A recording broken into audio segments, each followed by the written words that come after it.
अस्सलाम वालेकुम student, commerce lecturer online में आज हम लेके आए हैं कॉन्ट्रैक्ट एक्ट के टॉपिक चैप्टर में एक important topic contract of pledge, जिसे कॉन्ट्रैक्ट ऑफ पॉन भी कहा जाता है। ऑलरेडी हम इसके पार्ट ए में डिस्कस कर चुके हैं प्लेज का इंट्रोडक्शन, डेफिनेशन, पार्टीज और rights and duties of pleasure या पॉनर। प्लेज और पॉन दोनों सिनोनियम्स हैं, दोनों वर्ड्स यूज़ होते हैं।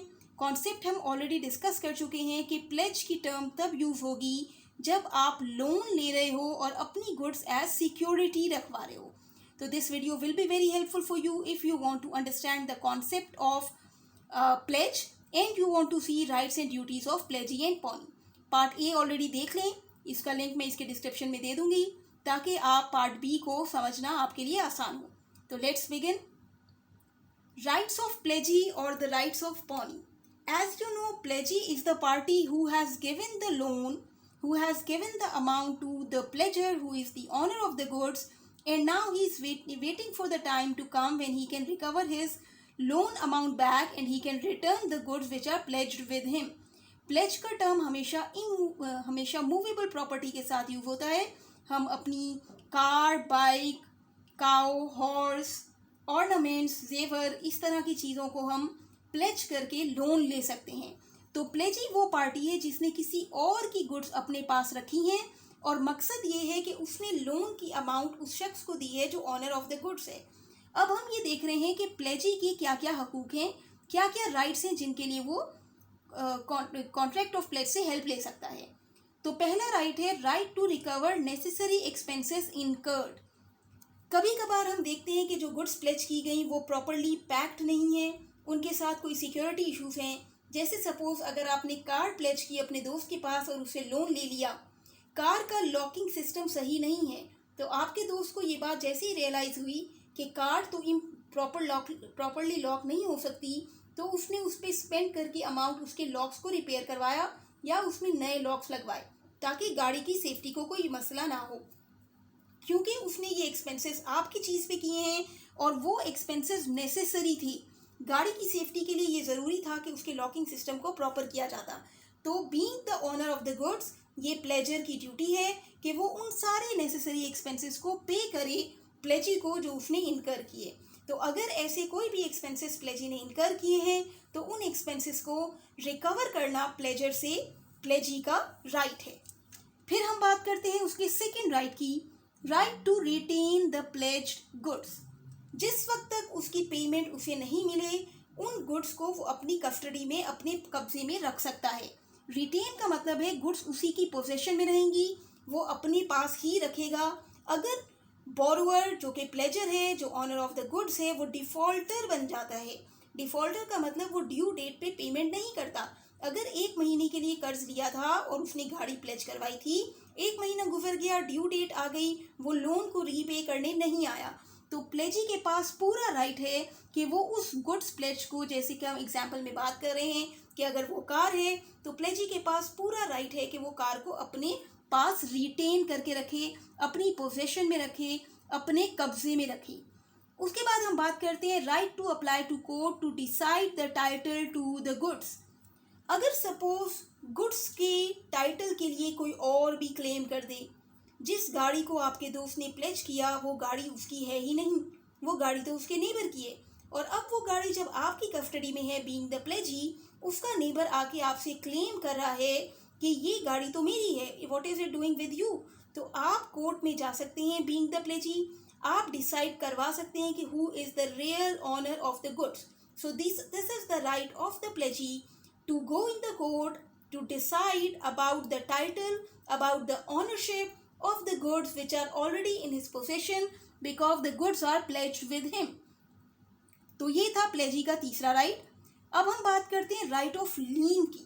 जैसे कि हमने पहले भी डिस्कस किया कॉन्ट्रैक्ट ऑफ बेलमेंट में और दूसरे चैप्टर्स में कि राइट ऑफ लीन का मतलब है अपनी पोजेशन में गुड्स रखना जब तक कि लॉफुल चार्जेस वो वसूल ना कर ले। अब अगर कोई उसने एक्सपेंसेस किए, वो एक्सपेंसेस रिकवर नहीं हो रहे, लेकिन जो लोन की अमाउंट है वो रिकवर हो गई। जैसे जो हम एग्जाम्पल में बात कर रहे हैं कि अगर कार आपके दोस्त ने प्लेज करवाई आपके पास और आपने उसके लॉक्स को प्रॉपर करने के लिए, फिक्स करने के लिए कुछ अमाउंट स्पेंड की।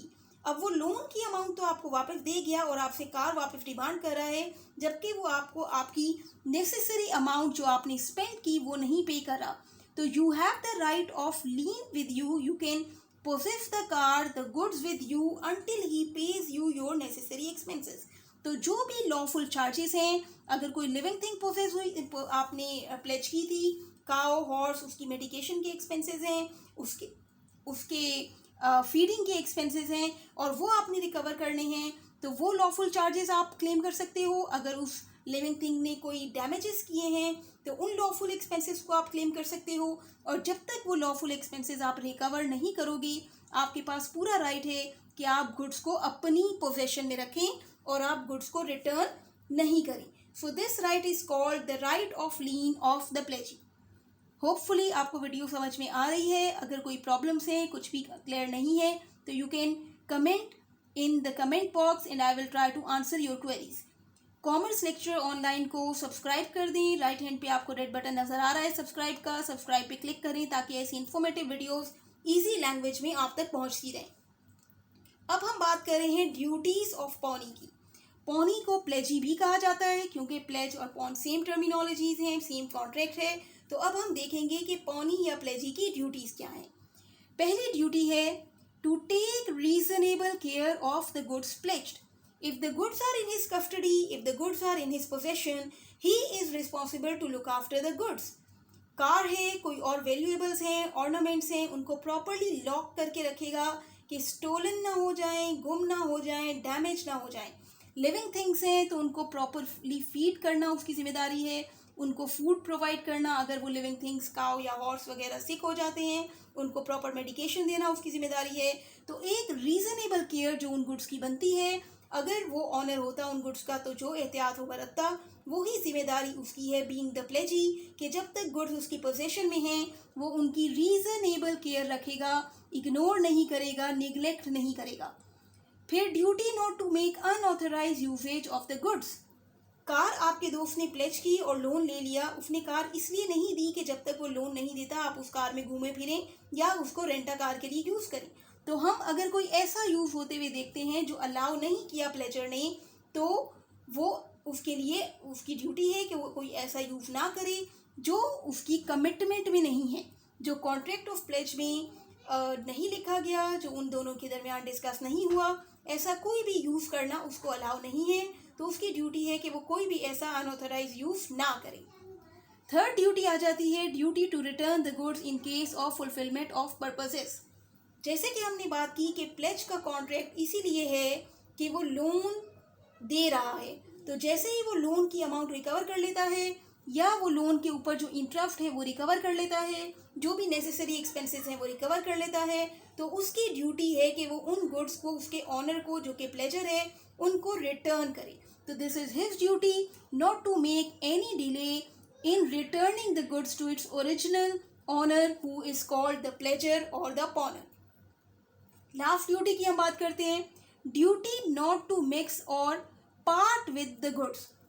उसका ये पूरा उसकी रिस्पॉन्सिबिलिटी है कि अगर वही गुड्स उसकी अपनी हैं, अगर उसने किसी के जेवरात प्लेज किए हैं तो वो उनको अपने जेवरात में मिक्सअप नहीं करेगा, उसे उनको सेपरेट रखना है। जितने वेट की जो चीज़ उसने रखवाई है उस गुड को उसने प्लेज किया है और उसकी जिम्मेदारी है कि वही गुड्स वापस करे। अगर वो उसको मिक्सअप कर देगा तो उसको रिटर्न करने में मुश्किल होगी। इसी तरह अगर लिविंग थिंग्स हैं, अगर किसी ने हेंस प्लेज की हैं किसी के पोल्ट्री फार्म पे और वो अपनी पोल्ट्री फार्म में पहले से मौजूद हेंस के साथ उनको मिक्सअप कर देता है, तो रिटर्न के वक्त ये मुश्किल आएगी कि कैसे सेपरेट किया जाए पॉनर की गुड्स को अपनी गुड्स से। तो उसकी ये ड्यूटी है कि वो गुड्स प्लेज्ड को सेपरेट रखे, अपनी ऑलरेडी मौजूद गुड्स के साथ मिक्सअप ना करे। तो this is the important duty of the pledgee और the pawnee. So hopefully you had understood the concept of rights and duties of the pledgee। Video अच्छी लगी तो लाइक करें, चैनल को सब्सक्राइब करें, अपने फ्रेंड्स के साथ शेयर करें और अगर कोई भी कन्फ्यूजन हो तो कमेंट बॉक्स में आप कमेंट कर सकते हैं। ईमेल एड्रेस डिस्क्रिप्शन में गिवन है, इससे लिंक टॉपिक्स भी डिस्क्रिप्शन में गिवन है, आप उनको भी क्लिक करके देख सकते हैं। और अगर कोई भी प्रॉब्लम्स हो तो उन प्रॉब्लम्स को समझने के लिए आप कमेंट कर सकते हैं, ईमेल कर सकते हैं, आपकी क्वेरीज़ को आंसर किया जाएगा। तो चैनल को सब्सक्राइब करें, वीडियो को लाइक करें। मिलते हैं अगले चैप्टर में किसी और इन्फॉर्मेटिव टॉपिक के साथ जो आपके सिलेबस का इंपॉर्टेंट टॉपिक हो। अल्लाह हाफ़िज़।